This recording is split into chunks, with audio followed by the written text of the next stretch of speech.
Nope. Nej men hejsan. Fantastiskt. Toppen, bra. Hej mamma. Hej hallå. Nu är det fixat där. Fantastiskt. Och så där. Vilken var det här nu igen? Demeanor and conciliating words. I should first win their favor and afterwards their love. Var det den eller var det annan? Hur mår du? Moder min. Was this yesterday? Oh, it was 2 days ago. Very good. So it should be okay. Yes. Open with audacity.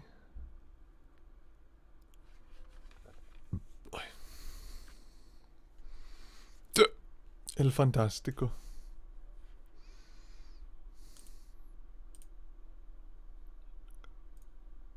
Chapter 11.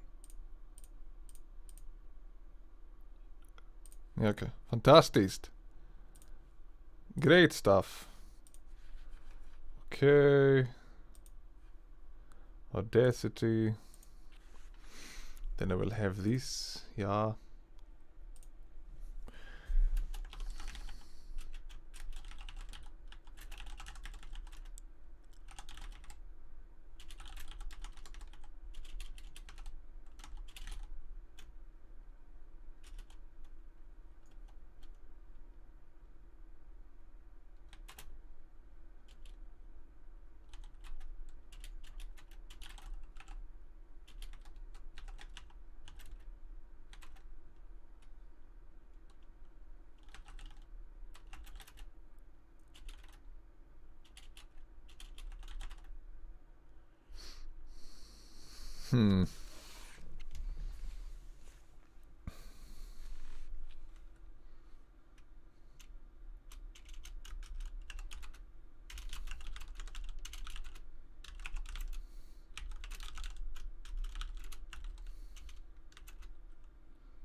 Broken, unfixed, lingering betwixt, an equal, a twist, of one who could be this, the one among a bird's song, but now only wind sighs.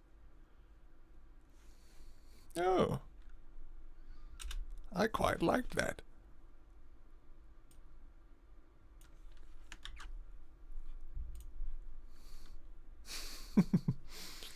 I quite like that poem that I just created. Fantastic.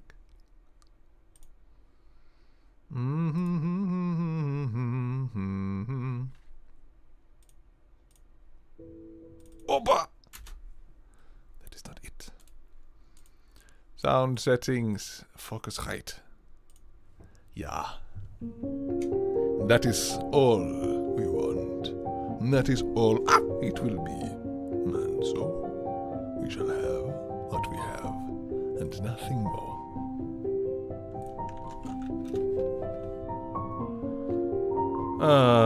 Twitter.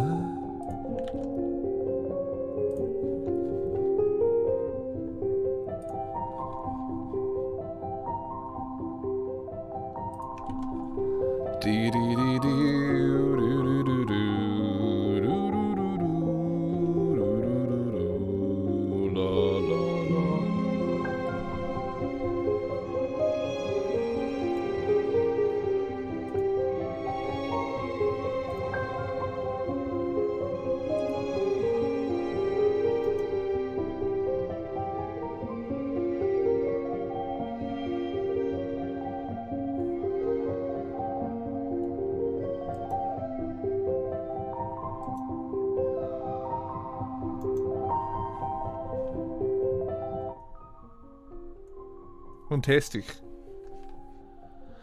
Fantastic. Neat. Oh, don't you dare. No. It cannot be. Frankenstein, open. Hey! What's up, Diabolic? It is. How did you know? Why? Ballsack. Mother frickster. You butt stuff. Alright, it's still fine though. But that's annoying. It's a poem I created. Did you like it? I just came up with it. Pretty sure. No, I did this.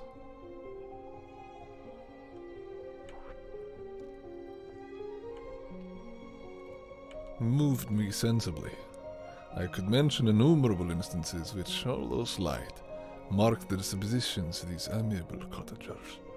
In the midst of poverty and want, Felix carried with pleasure to his sister the first little white flower that peeped out from beneath the snowy ground.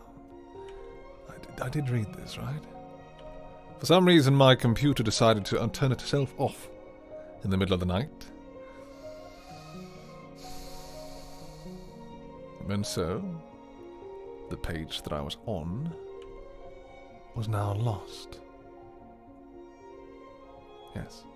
No, this is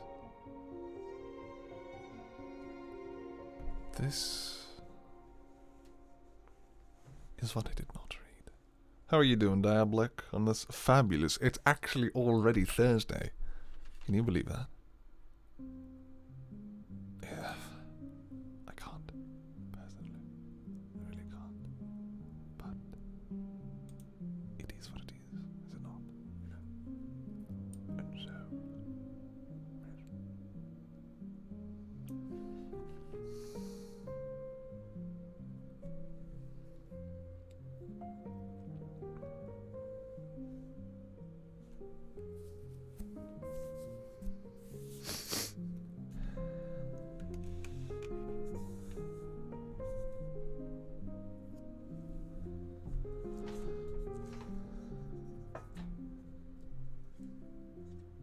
I've stayed inside the whole day today.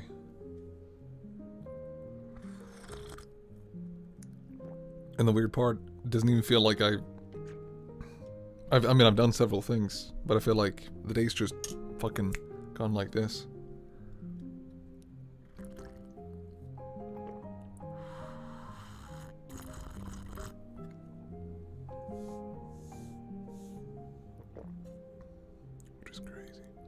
But at least something. Yes. At least something. It was only 47. I feel like there was more. It was more.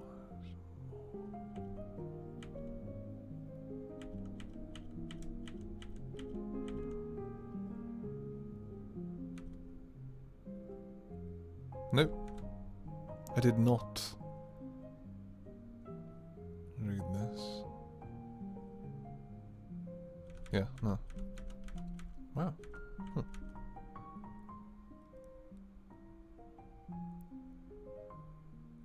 Anticipations of joy. Cool.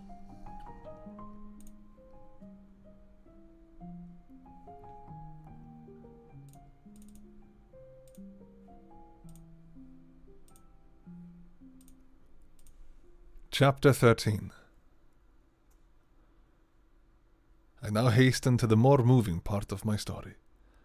I shall relate the events that impressed me with feelings which, from what I had been, have made me what I am. Spring advanced rapidly. The weather became fine, and the skies cloudless. It surprised me that what before was desert and gloomy should now bloom with the most beautiful flowers and verdure. My senses were gratified and refreshed by 1,000 scents of delight and 1,000 sights of beauty. It was on one of these days, when my cottagers periodically rested from labor, The old man played on his guitar, and the children listened to him. That I observed the countenance of Felix was melancholy beyond expression. He sighed frequently, and once his father paused in his music, and I conjectured by his manner that he inquired the cause of his son's sorrow. Felix replied in a cheerful accent, and the old man was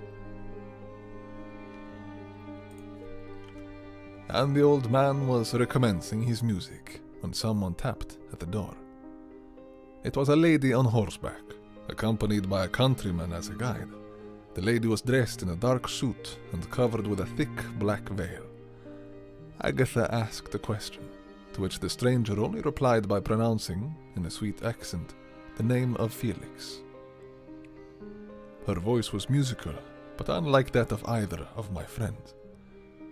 On hearing these words, Felix came up hastily to the lady, who, when she saw him, threw up her veil, and I beheld a countenance of angelic beauty and expression. Her hair of a shining raven black, and curiously braided, her eyes were dark, but gentle, although animated. Her features of irregular proportion, and her complexion wondrously fair, each cheek tinged with a lovely pink. Felix seemed ravished with delight when he saw her. Felix seemed ravished with delight when he saw her. Every trait of sorrow vanished from his face, and it instantly expressed a degree of ecstatic joy, of which I could hardly have believed it capable. His eyes sparkled, as his cheek flushed with pleasure, and at that moment I thought him as beautiful as the stranger. She appeared affected by different feelings, wiping a few tears from her lovely eyes.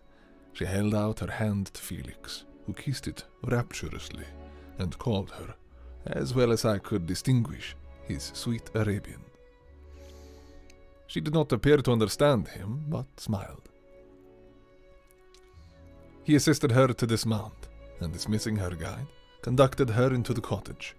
Some conversation took place between him and his father, and the young stranger knelt at the old man's feet, and would have kissed his hand, but he raised her and embraced her affectionately. "What's up, Barker? Bro?" "A lowly tarnished playing as a lord. I command thee. Kneel.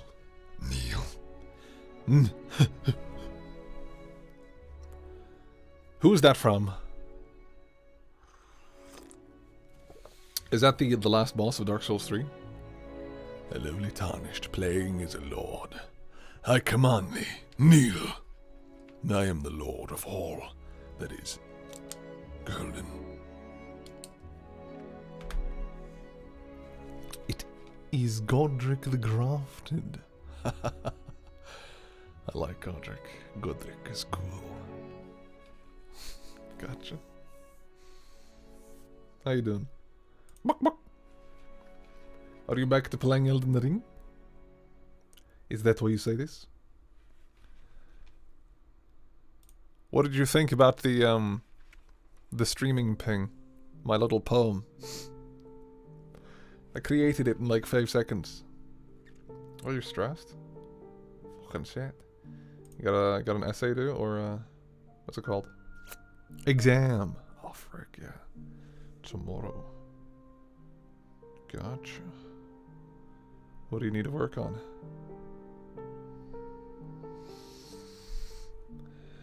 I don't know why my voice is so fluctuating today. This is beautiful. I soon perceived that although the stranger uttered articulate sounds and appeared to have a language of her own, she was neither understood by nor herself. She was neither understood by nor herself understood the cottagers.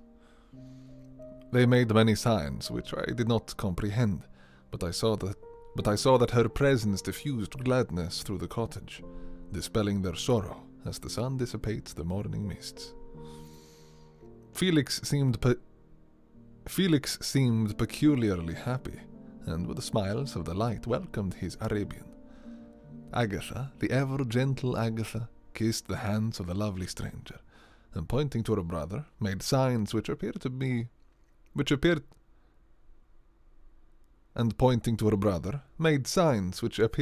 to mean that he had been sorrowful until she came.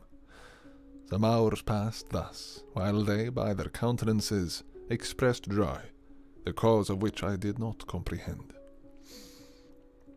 Presently I found, by the frequent recurrence of some sound which the stranger repeated after them, that she was endeavouring to learn their language, and the idea instantly occurred to me that I should make use of the same instructions to the same end. The stranger learned about 20 words at the first lesson. Most of them, indeed, were those which I had before understood, but I profited by the others. Cool. Pretty nice streaming ping message. Yeah, no, that's fair. I don't think anyone actually reads it. I feel like I want to do poems now to both maybe to make people check out the ping, and also because it's a fun little exercise. It just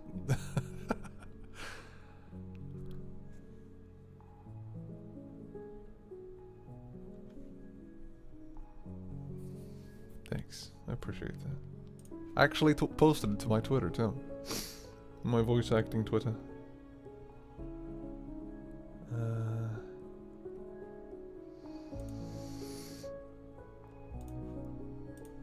As night came on, Agatha and the Arabian retired early.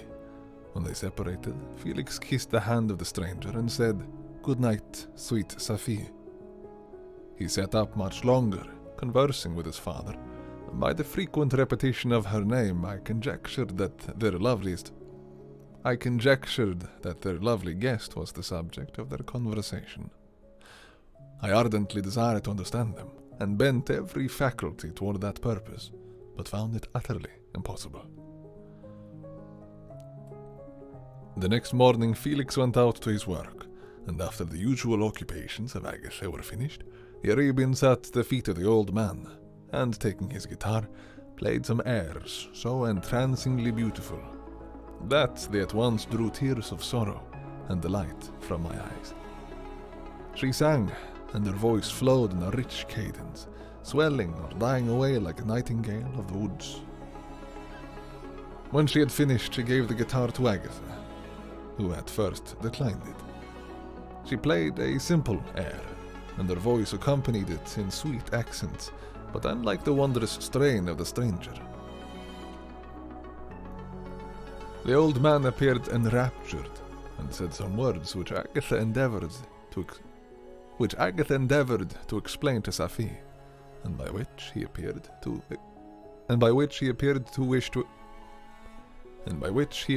wish to express that she bestowed on him the greatest delight by her music.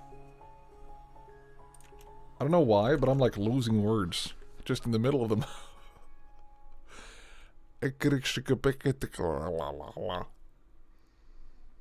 very strange, I must say.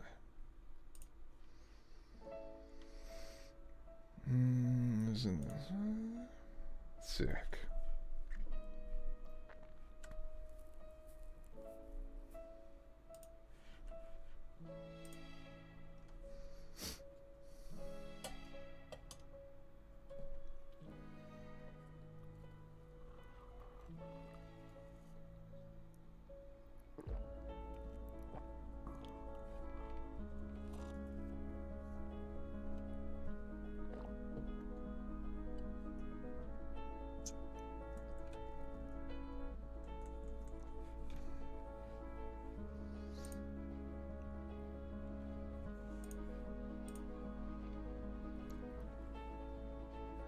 The days now passed as peaceably as before, with the sole alteration that joy had taken the place of sadness in the countenances of my friends.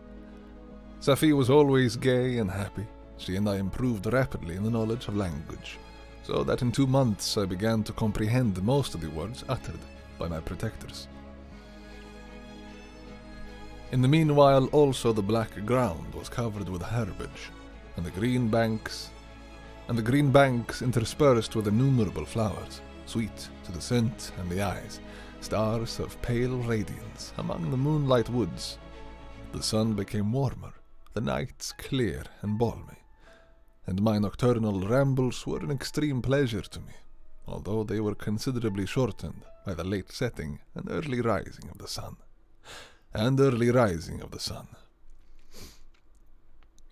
For I never ventured abroad during daylight, fearful of meeting with the same treatment I had formerly endured in the first village which I entered. My days were spent in close attention, that I might more speedily master the language, and I may boast that I improved more rapidly than the Arabian, who understood very little and conversed in broken accents, whilst I comprehended and could imitate almost every word that was spoken.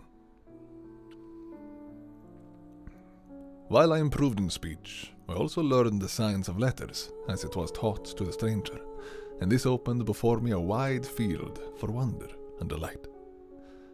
The book from which Felix instructed Safi was Volney's Ruins of Empires. I should not have understood the purport of this book had not Felix, in reading it, given very minute explanations. He had chosen this work, he said, because the declamatory style was framed in imitation of the Eastern authors. Through this work I obtained a cursory knowledge. Through this work I obtained a cursory knowledge of city, of history, and a view of the several fucking... yeah. I can't help myself from laughing for that. Right. Let's try again. Through this work.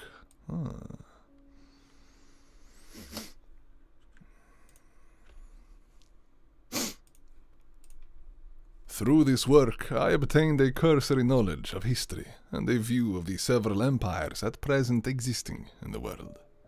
It gave me an insight into the manners, governments, and religions of the different nations of the earth. I heard of the slothful Asiatics, of the stupendous genius and mental activity of the Grecians, of the wars and wonderful virtue of the early Romans, of their subsequent degenerating, of the decline of that mighty empire, of chivalry, Christianity, and kings. I heard of the discovery of the American hemisphere and wept with Safi over the hapless fate of its original inhabitants. You know, it's funny you should mention that. Actually, I went over that in one of the courses I'm doing, history, just general history, and I found it so interesting. I had to Google so much of like, what would have happened if the Mayans, the Aztecs, and the Incas, if they had survived, if they had defeated the Spanish invasion, or the Spanish. Imagine how the world would maybe have been so different. Or imagine if the was it Aborigines they're called?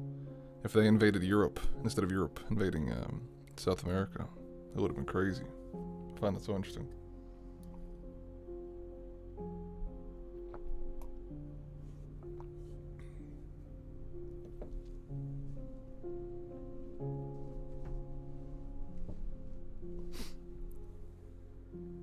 Didn't work.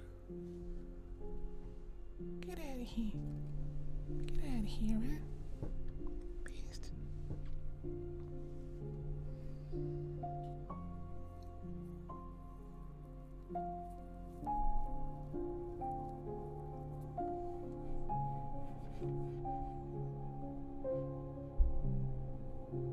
What was that? It is a reflection of history. It's a very interesting coincidence how it mentions this.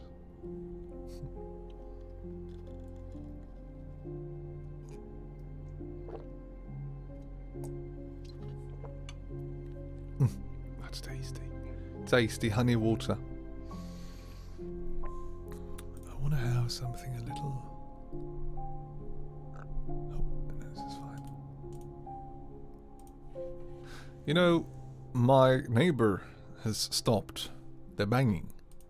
I returned the banging. Only 3 stomps. Not heavy stomps, they were just like light pats. But since everything reverberates so easily, it has done its work. And now I think my neighbor's more watchful of their footsteps and how much they shake everything. Reach this song again.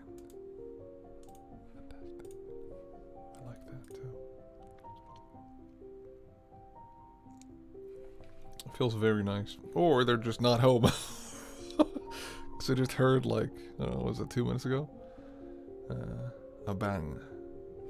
So maybe could be somewhere else, who knows. It's crazy, it's almost been 2 weeks since the start of the new year. And time flies immensely quickly. If only I could spend it. They just left it. Imagine just moved out. my neighbor downstairs, they bang at the floor when I bang at the floor. No one's done this before. I want to close my door and just leave and come back nevermore.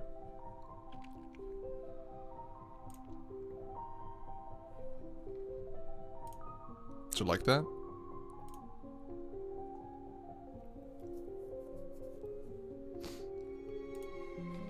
What's this fucking poet slam? Poetry slam. Exactly. Well, the thing is, I first imagined like they were fucking lifting up there, which is the craziest thing. First of all, I bet they could hear everything that I'm doing. I wonder actually how audible I am. Nevermore. Because the first few days, this is the start of the week or something, maybe last weekend, it really sounded like they were deadlifting up there. It was fucking nuts.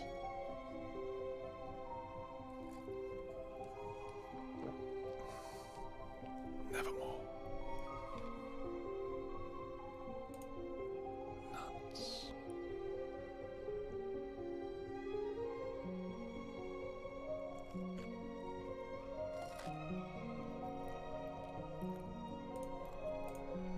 These wonderful narrations inspired me with strange feelings.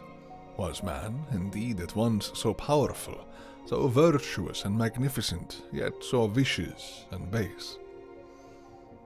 He appeared at one time a mere scion of the evil principle, and at another as all that can be conceived of noble and godlike. To be a great and virtuous man appeared the highest honor that can befall a sensitive being. To be base and vicious, as many on record have been,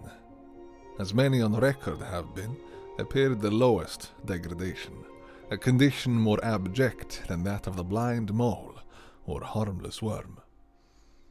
For a long time I could not conceive how one man could go forth to murder his fellow, or even why there were laws and governments. But when I heard details of vice and bloodshed, my wonder ceased, and I returned, and I turned away with disgust and loathing. Every conversation of the cottagers now opened new wonders to me. While I listened to the instructions which Felix bestowed upon the Arabian, the strange system of human society was explained to me. I heard of the division of property, of immense wealth and squalid poverty, of rank, descent, and noble blood. The words induced me to turn towards myself. I learned that the possessions most esteemed by your fellow creatures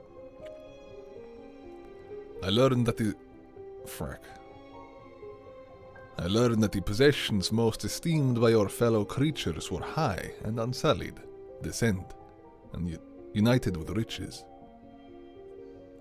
A man might be respected with only one of these advantages, but without either he was considered, except in very rare instances, as a vagabond and a slave, doomed to waste his powers for the profits of the chosen few. And what was I? Of my creation and creator, I was absolutely ignorant, but I knew that I possessed no money, no friends, no kind of poverty, no kind of property. I was, besides, endued with a figure hideously deformed and loathsome. I was not even of the same nature as man. I was more agile than they, and could subsist upon coarser diet. I bore the extremes of heat and cold with less injury to my frame. My stature far exceeded theirs. When I looked around, I saw and heard of none like me. Was I, then, a monster? A blot upon the earth, from which all men fled, and whom all men disowned? I cannot describe to you the agony that these reflections inflicted upon me. I tried to dispel them, but sorrow only increased with knowledge. Oh, that I had forever remained in my native wood, nor known, nor felt beyond the sensations of hunger, thirst, and heat. Of what a strange nature is knowledge. It clings to the mind when it has once seized on it like a lichen on the rock. I wished sometimes to shake off all thought and feeling, but I learned that there was but one means to overcome the sensation of pain, and that was death. A state which I feared yet did not understand. I admired virtue and good feelings, and loved the gentle manners and amiable qualities of my cottagers. But I was shut out from intercourse with them, except through means which I obtained by stealth, when I was unseen and unknown, and which rather increased than satisfied the desire I had of becoming one among my fellows. The gentle words of Agatha and the animated smiles of the charming Arabian were not for me. The mild exhortations of the old man and the lively conversation of the loved Felix were not for me. Miserable, unhappy wretch! Other lessons were impressed upon me even more deeply. I heard of the difference of sexes, and the birth and growth of children, how the father doted on the smiles of the infant, and the lively sallies of the older child, how all the life and cares of the mother were wrapped up in the precious charge, how the mind of youth expanded and gained knowledge of brother, sister, and all the various relationships which bind one human being to another in mutual bonds. But where were my friends and relations? No father had watched my infant days. No mother had blessed me with smiles and caresses. Or if they had, all my past life was now a blot, a blind vacancy in which I distinguished nothing. From my earliest remembrance, I had been as I then was in height and proportion. I had never yet seen a being resembling me, or who claimed any intercourse with me. What was I? The question again recurred, to be answered only with groans. I will soon explain to what these feelings tended, but allow me now to return to the cottagers, whose story excited me in such various feelings of indignation, delight, and wonder, but which all terminated in additional love and reverence for my protectors. For so I loved, and in an innocent, half painful, half self-deceit. For so I loved, in an innocent, half painful, self-deceit, to call them.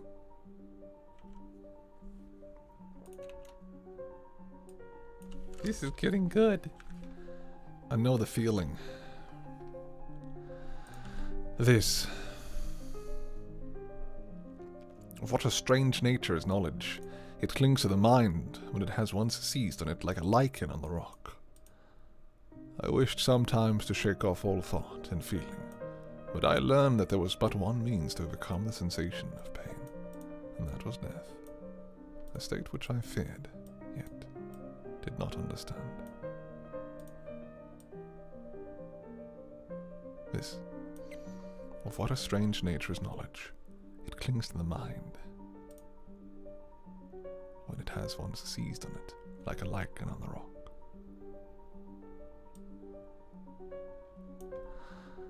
Ah, true.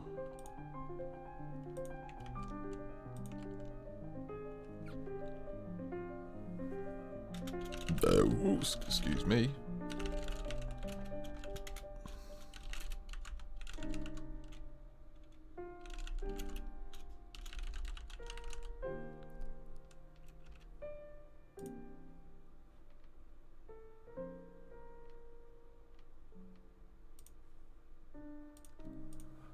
La la, la la la la.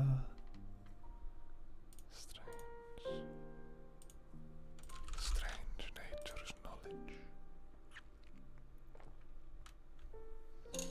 This is a difficult voice to keep up, having to go down below here.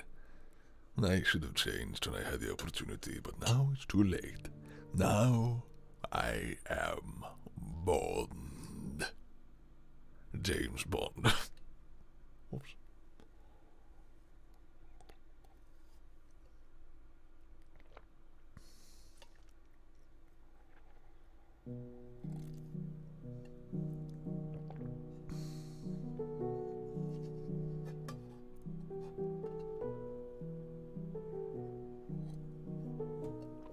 Names, the James.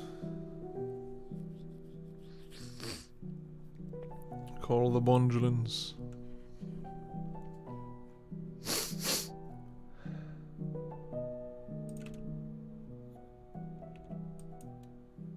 Aha. Frick. Dizzy. Frick. For so I loved, in an innocent, half painful self-deceit, to call them. Chapter 14. Some time elapsed before I learned the history of my friends.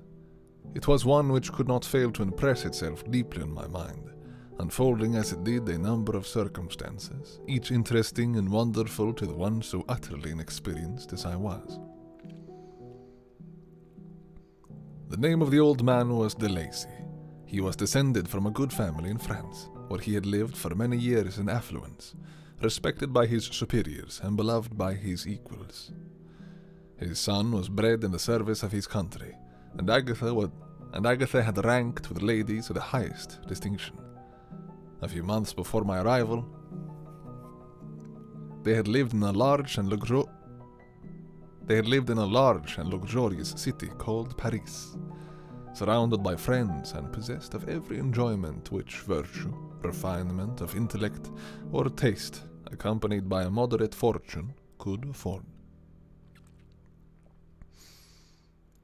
The father of Safi had been the cause of their ruin.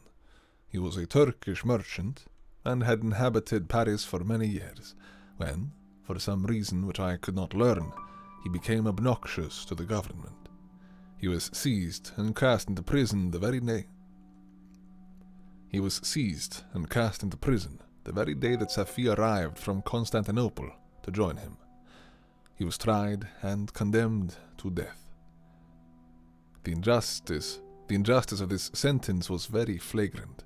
All Paris was indignant, and it was judged that his religion and wealth, rather than the crime alleged against him, had been the cause of his condemnation. Felix had accidentally been present at the trial. His horror and indignation were uncontrollable when he heard the decision of the court. He made at that moment a solemn vow to deliver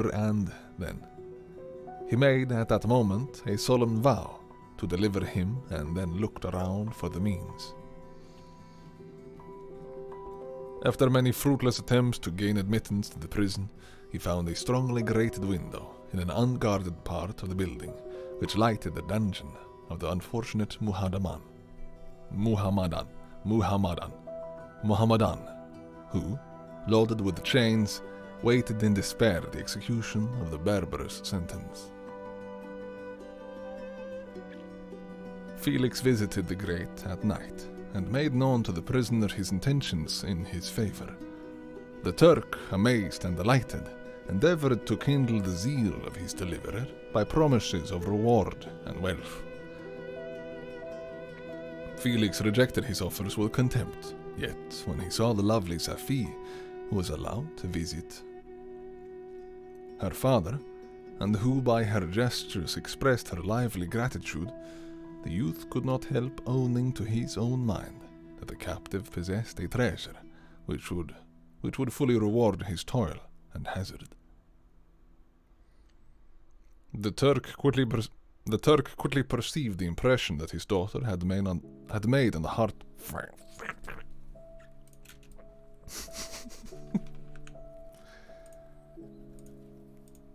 The Turk quickly perceived the impression that his daughter had made on the heart of Felix, and endeavored to secure him more entirely in his interests by the promise of her hand in marriage so soon as he should be conveyed to a place of safety. Felix was too delicate to accept this offer, yet he looked forward to the probability of the event as to the consummation of his happiness.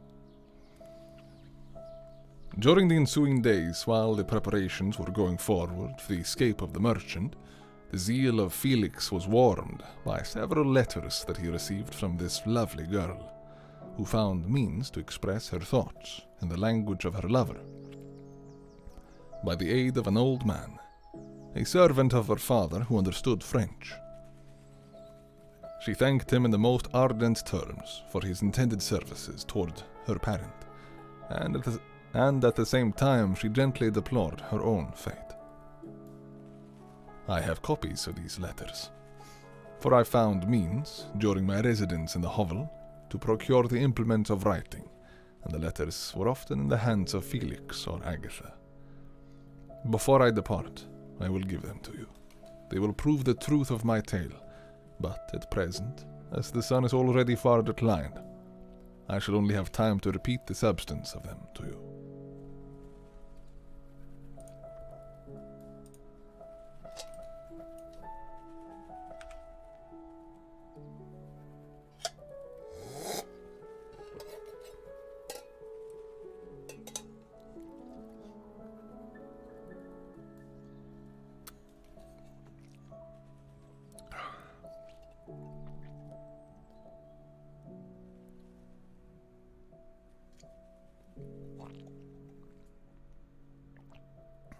Why do I finish it? Frick. Stupid. Excuse me.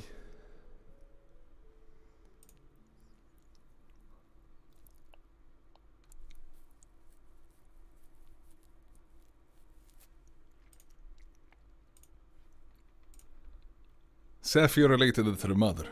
Safi related that her mother was a Christian Arab, seized and made a slave by the Turks. Recommended by her beauty, she had won the heart of the father of Safi, who married her. The young girl spoke in high and enthusiastic terms of her mother, who, born in freedom, spurned in the bondage to which she was now reduced. She instructed her daughter in the tenets of her religion, and taught her to aspire to higher powers of intellect, and an independence of spirit forbidden to the female followers of Muhammad. This lady died, but her lessons were indelibly impressed on the mind of Safi, who sickened at the prospect of again returning to Asia and being immured within the walls of a harem, allowed only to occupy herself with infantile amusements, ill-suited to the temper of her soul, now accustomed to the grand ideas and the noble emulation for virtue. The prospect of marrying a Christian and remaining in the country where women were allowed to take a rank in society was enchanting to her. The day for the execution of the Turk was fixed, but on the night previous to it he quitted his prison and before morning was distant many leagues from Paris. Felix had procured passports in the name of his father, sister, and himself. He had previously communicated his plan to the former, who aided the deceit by quitting his house under the pretense of a journey and concealed himself with his daughter in an obscure part of Paris. Felix conducted the fugitives through France to Lyons and across Mont Cenis to Leghorn, where the merchant had decided to wait a favorable opportunity of passing into some part of the Turkish dominions. Safi resolved to remain with her father until the moment of his departure, before which time the Turk renewed his promise that she should be united to his deliverer, and Felix remained with them in expectation of that event. And in the meantime he enjoyed the society of the Arabian, who exhibited towards him the simplest and tenderest affection. They conversed with one another through the means of an interpreter, and sometimes through the interpretation of looks, and Safi sang to him in the divine airs of her native country. The Turk allowed this intimacy to take place and encouraged the hopes of the youthful lovers, while in his heart he had formed far other plans. He loathed the idea that his daughter should be united to a Christian, but he feared the resentment of Felix if he should appear lukewarm, for he knew that he was still in the power of his deliverer, if he should choose to betray him to the Italian state which they inhabited. He revolved 1,000 plans, by which he should be enabled to prolong the deceit until it might be no longer necessary, and secretly to take his daughter with him when he departed. His plans were facilitated by the news which arrived from Paris. Oh, good lord, this is difficult, not gonna lie, fucking hell. Goodness gracious. Oof. Not going to lie, it is difficult.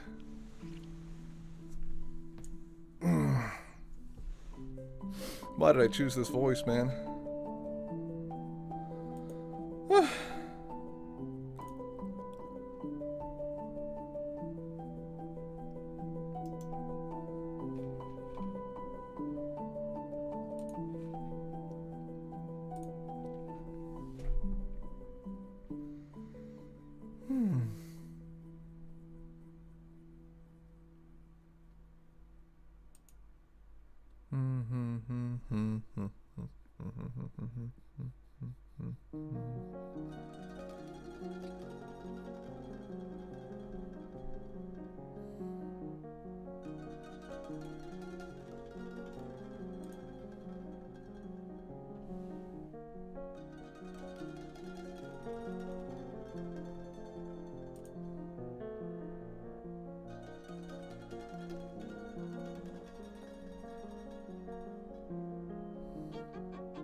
Time to get back to it. Whew.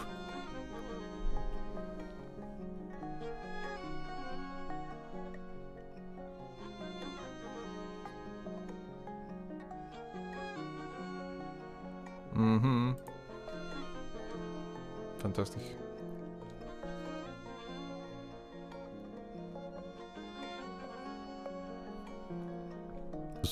I just saw your message, Laka. What the hell? Completely missed you saying Fortnite. It's pretty funny. Fantastic. The government in France were greatly enraged at the The government of France were greatly enraged at the escape of their victim, and spared no pains to detect and punish his deliverer. The plot of Felix was quickly discovered, and de Lacy and Agatha were thrown into prison. But the news reached Felix and roused him from his dream of pleasure. His blind and aged father and his gentle sister lay in a noisome dungeon, while he enjoyed the free air and the society of her whom he loved. This idea was torture to him. He quickly arranged with the Turk that if the latter should find a favorable opportunity to escape before Felix could return to Italy, Safie should remain as a boarder at a convent at Leghorn. And then, quitting the lovely Arabian, he hastened to Paris and delivered himself up to the vengeance of the law, hoping to free de Lacy and Agatha by this proceeding. He did not succeed. They remained confined for 5 months before the trial took place, the result of which deprived them from their fortune and condemned them to a perpetual exile from their native country. They found a miserable asylum in a cottage of Germany, where I discovered them. Felix soon learned that the treacherous Turk... That is a alliteration. I love that. Beautiful. Felix. I don't know why I stopped. I just feel like I had to say that. That the treacherous Turk. That's a tongue twister. That the treacherous Turk. That the treacherous Turk.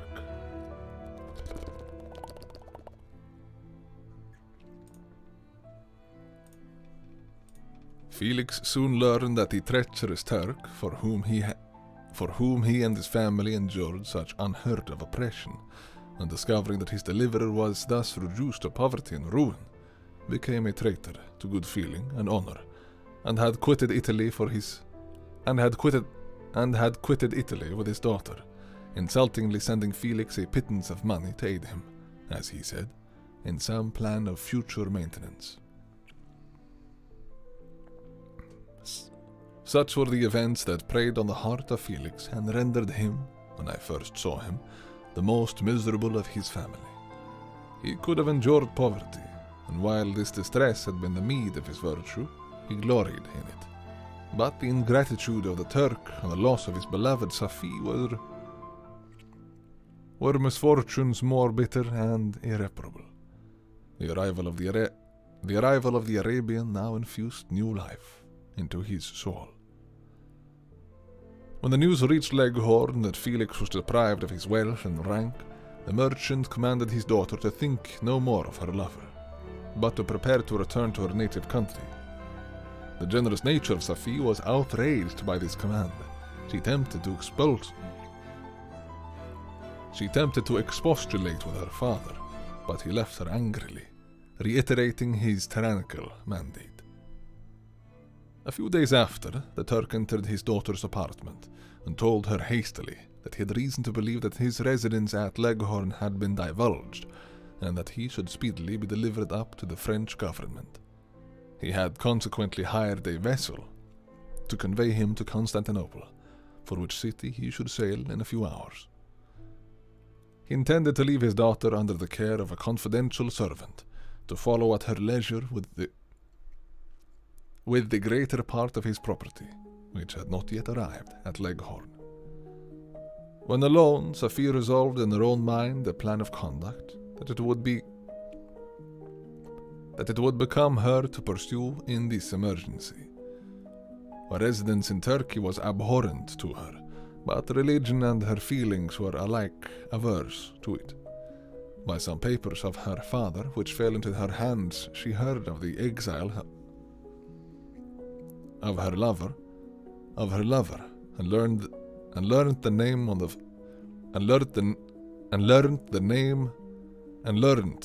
of the spot where he then resided. That was difficult to say for some reason. She hesitated some time, but at length she formed her determination. Taking with her some jewels that belonged to her and a sum of money, she quitted Italy with an attendant, a native of Leghorn, but who understood the common language of Turkey, and departed for Germany.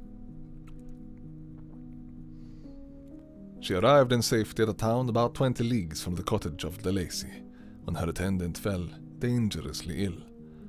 Safi nursed her with the most devoted affection, but the poor girl died, and the Arabian was left alone, unacquainted with the language of the country and utterly ignorant of the customs of the world. She fell, however, into good hands.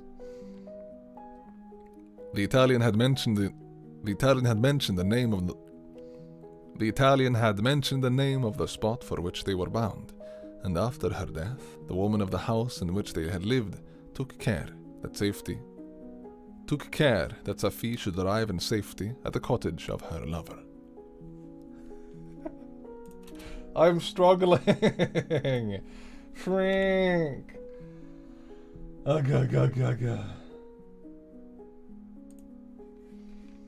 I am on the struggle bus. Good lord. Brie.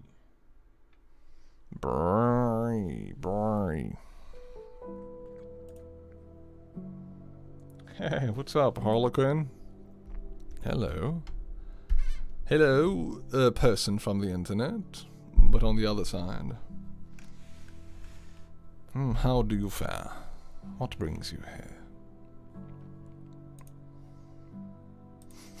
I am on the struggle bus.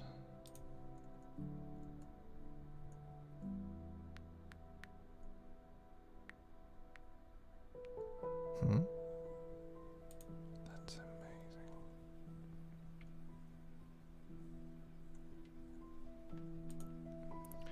Man from the internet.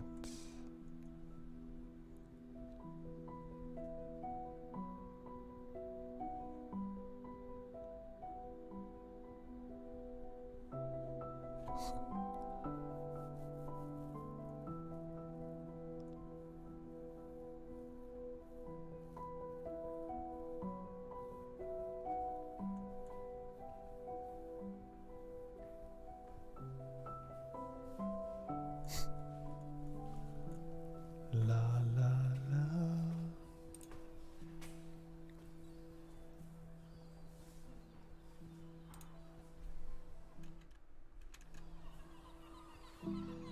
Whoa, that was weird. The sound effects made it sound like someone was, like, had a video playing or something. That's kind of freaky. Not going to lie. Is that a little freaky?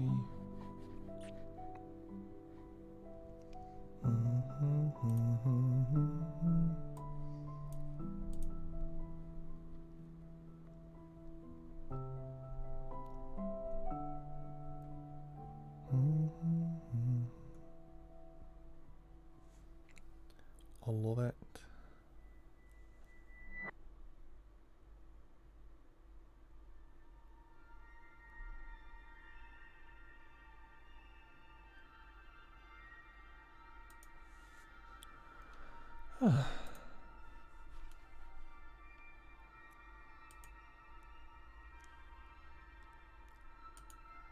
I'm just taking a break because I'm struggling so much from from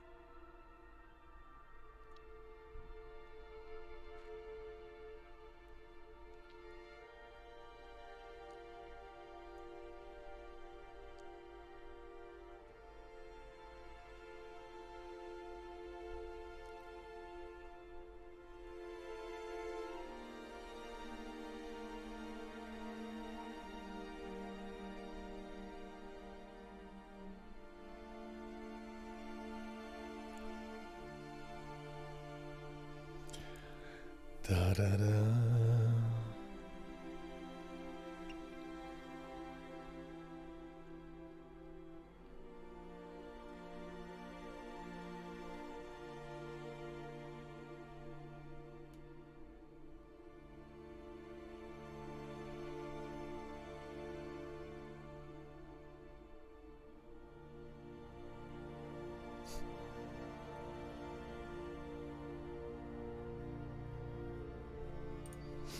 Just sitting here.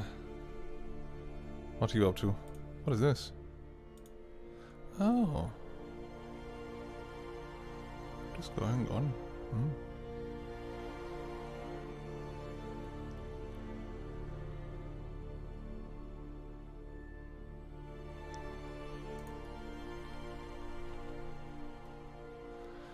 Da-na-na. Dun-ta-na-na.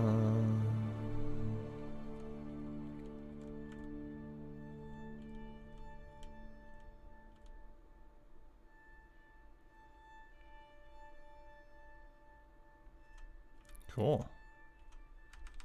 Oh. Okay. I think I'm gonna stop actually. The reading because I've already gone a plenty amount. What just happened? And yeah, seems to be a slow night, which is all right, you know. It is what it is. Seems to be. I've got what I got.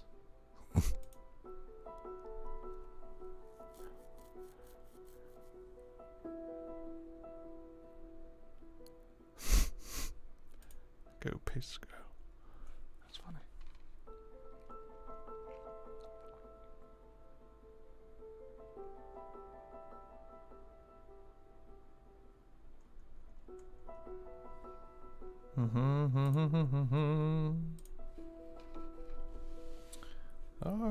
I'd like to play a game at some point.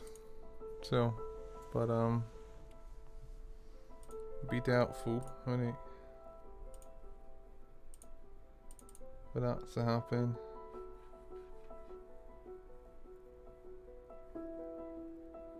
Dun-dun-dun-dun-dun-dun-dun. Happy New Year 2023. Yo. What have you been up to, Kevin?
What's it called? That's the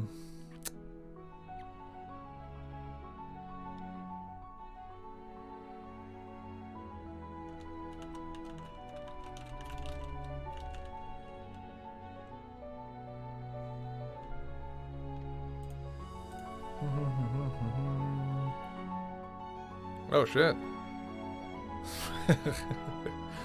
So return to ESL shit. What? Is that popular? Elder Scrolls Legends.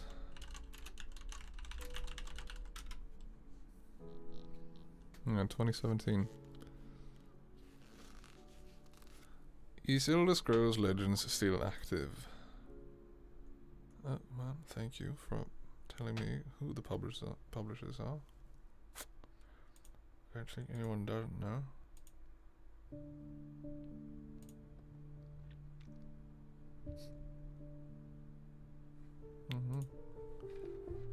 I like it a lot. Damn. Have you played Gwent?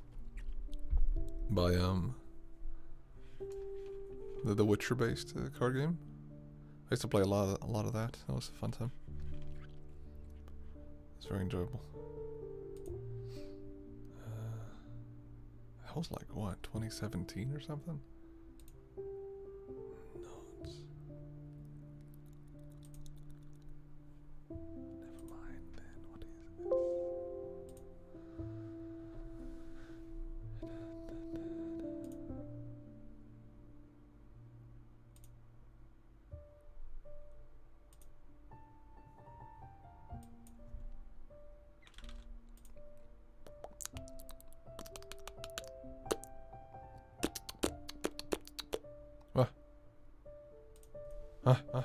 Oh.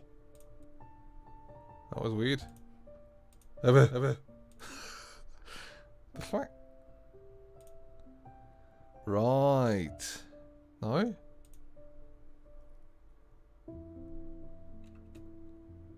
Right. No? Huh? Cool. Can I control Z? Yeah.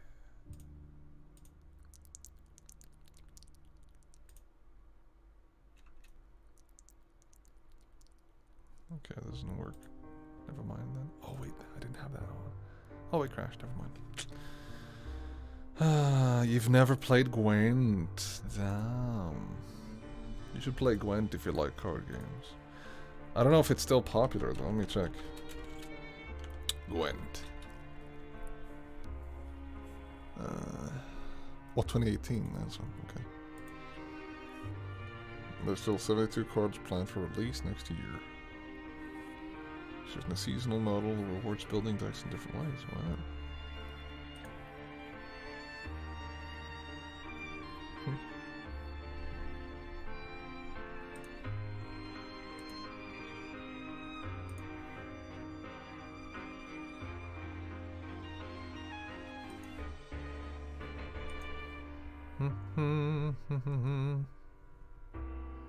Oh, kind of Steam in 2020.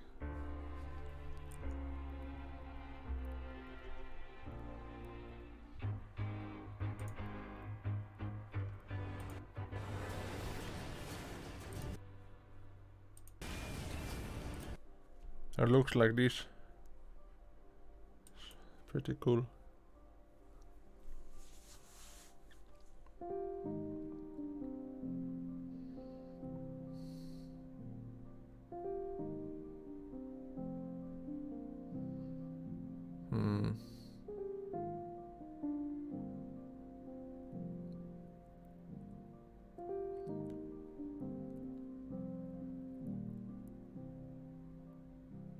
Okay.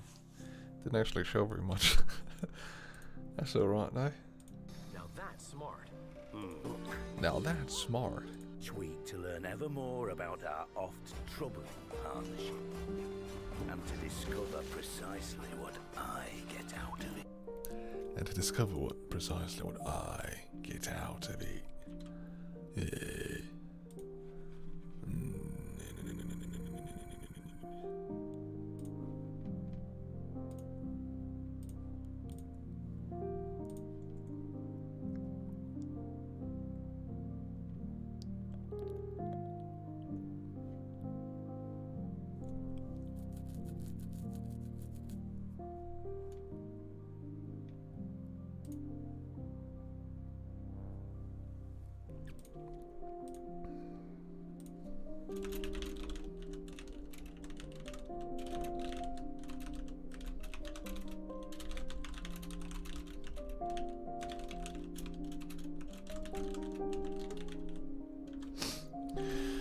Dee dee dee dee dee.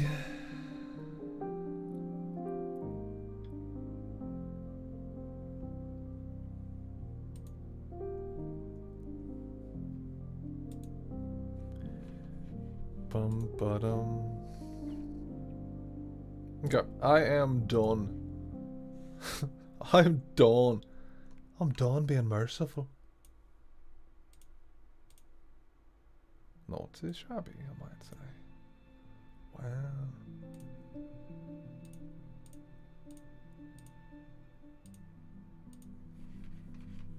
I'm done being merciful.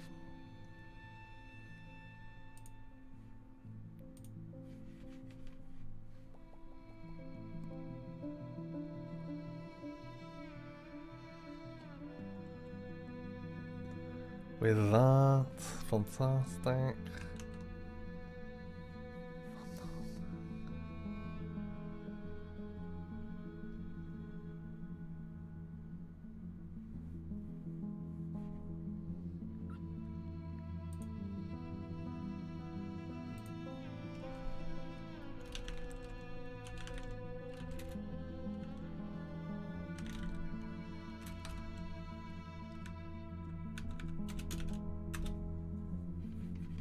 Great.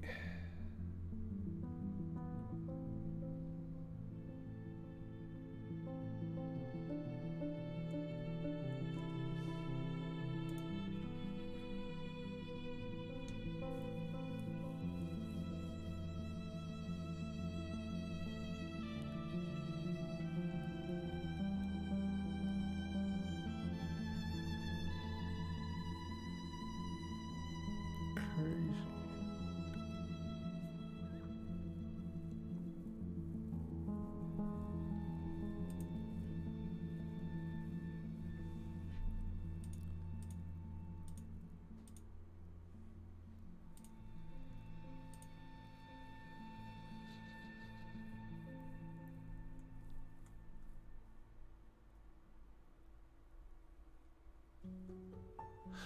Okay, Frank.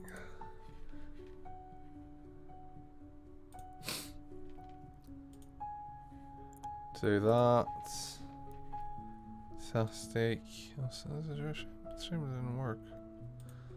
Even though it was for a short time, I'm happy I did this. Huh? Happy I did this. For sure. Alright. Alright indeed. So, who's a tired lass? Who's a tired boy? Not me. That's for sure.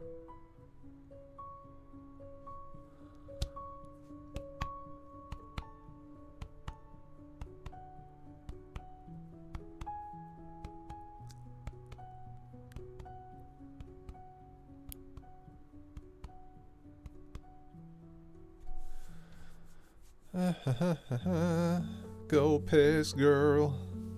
You're a piss girl. And it's gone too far. Oh, hi. Oh, switch.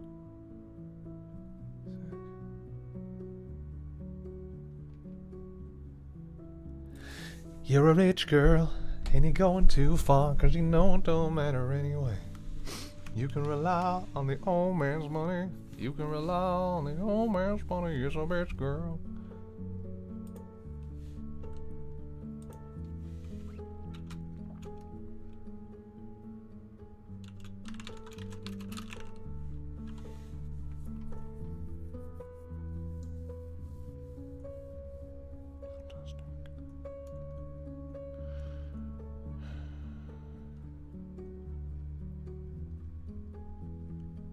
Alright, time to go night night.